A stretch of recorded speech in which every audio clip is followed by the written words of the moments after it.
বাংলাদেশের জনসংখ্যাই হতে পারে একমাত্র আমাদের বাংলাদেশের সাফল্য এবং সমৃদ্ধির নিয়ামক।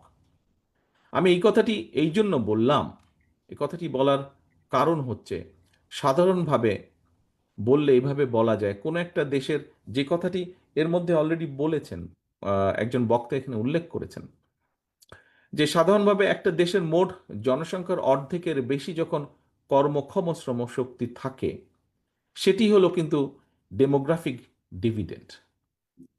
এই ডেমোগ্রাফিক ডিভিডেন্ডের বিবেচনায় দেশের বর্তমান জনসংখ্যা দেশের উন্নয়নের প্রধান নিয়ামক হয়ে উঠতে পারে কিন্তু, কারণ বয়সের হিসাবে আমাদের জনসংখ্যার অধিকাংশই কিন্তু কর্মক্ষম। শুধু এই জনসংখ্যাকে জনশক্তিতে আমাদের কনভার্ট বা রূপান্তর করা প্রয়োজন।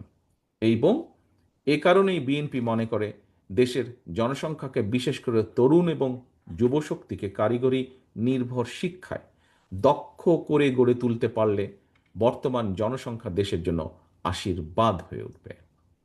দেশের এই কর্মক্ষম জনসংখ্যাকে একদিকে যেমন প্রযুক্তি নির্ভর শিক্ষায় দক্ষ করে গড়ে তুলতে আমরা আগ্রহী, একই সঙ্গে তরুণ যুবকদের আগ্রহী একটি অংশকে খেলাধুলায় পারদর্শিতা অর্জন আমাদের করানো প্রয়োজন।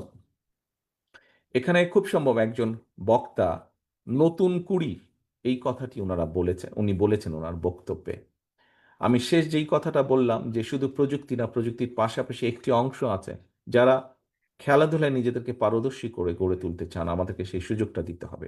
এর ভিতরে আমরা একটি পরিকল্পনা গ্রহণ করেছি। সেই